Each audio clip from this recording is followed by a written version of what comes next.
কথা দিলাম এই রেসিপি ফলো করে রান্না করলে 2-3 প্লেট নয় আনলিমিটেড ভাত খেতে পারবেন আপনি। আসসালামু আলাইকুম এভরিওয়ান, আশা করি যে যেখান থেকে ভিডিওটি দেখছেন সবাই অনেক বেশি ভালো আছেন। আজকে যে রেসিপিটি আপনাদের সাথে শেয়ার করব এটা আমার মনে হয় না কেউ এখনো ট্রাই করেছেন। যদি ট্রাই না করে থাকেন অবশ্যই ট্রাই করে দেখবেন। অল্প কিছু গরুর মাংস ছিল ঘরে, সেটাকেই কাজে লাগানো হলো। দেখেই নিলেন কিভাবে গরুর মাংসগুলো ছোট করে কেটে সাথে আস্তে আস্তে আলুগুলো দিয়ে সেদ্ধ করে নিলাম। আপনারা যারা আমার ভিডিওটি দেখছেন তারা যদি আমার ফ্যামিলির সদস্য এখনো না হয়ে থাকেন অবশ্যই আমাকে সাপোর্ট করে আমার পাশে থাকবেন, লাইক করবেন, কমেন্ট করবেন, ফলো করবেন, আর যদি ভিডিওটি ভালো লাগে অবশ্যই শেয়ার করবেন। তো মাংসগুলো এখানে প্রেসার কুকার থেকে বের করা হচ্ছিল, এমন সময় তুমুল বৃষ্টি। তো বৃষ্টির সাথে এরকম একটা রেসিপি জাস্ট জমে গেছে। যাই হোক, আসল কাজে চলে আসা যাক।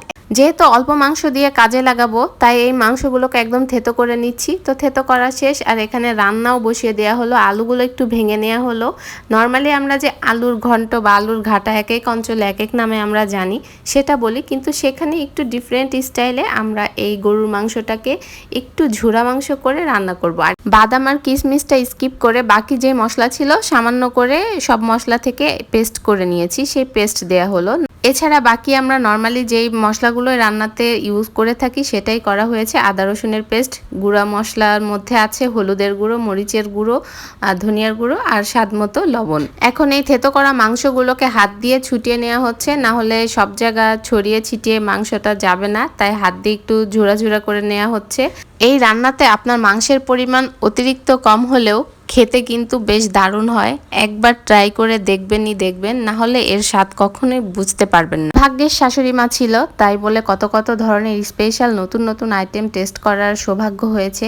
এই রান্নাটা আমার শাশুড়ি মাই করেছে, আমি জাস্ট আপনাদের মাঝে ভিডিও করে শেয়ার করলাম যে রেসিপিটা কেমন। এই রান্নাটার একদম বেস্ট পার্ট হচ্ছে এটা, এই মাংসটা অলরেডি কিন্তু সেদ্ধ করা, কিন্তু আপনি যেহেতু কাঁচা মশলা দিয়েছেন, মশলার ফ্লেভারটা যেন কাঁচা না থাকে, কোনো রকম গন্ধ না আসে, সেজন্য এই মশলাটা ভালো করে কষিয়ে মাংসের সাথে কিছু সময় দিয়ে একদম একটু ভাজা ভাজা টাইপের করতে হবে। তারপরে এই যে আলু ঘোটা যেটা ছিল এটা এর মধ্যে মিক্সড করে দিতে হবে।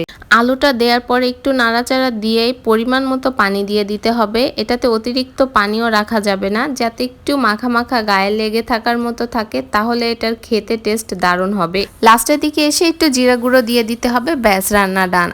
আমার লাইফে এই ফার্স্ট টাইম আমি এই কারিটা ট্রাই করেছি, আর আলহামদুলিল্লাহ এত বেশি আমার কাছে ভালো লেগেছে, তাই আমি আমার ফ্রেন্ডসদের সাথে শেয়ার করে দিলাম। আপনাদেরও যদি ভালো লেগে থাকে অবশ্যই এটা বাসায় ট্রাই করবেন।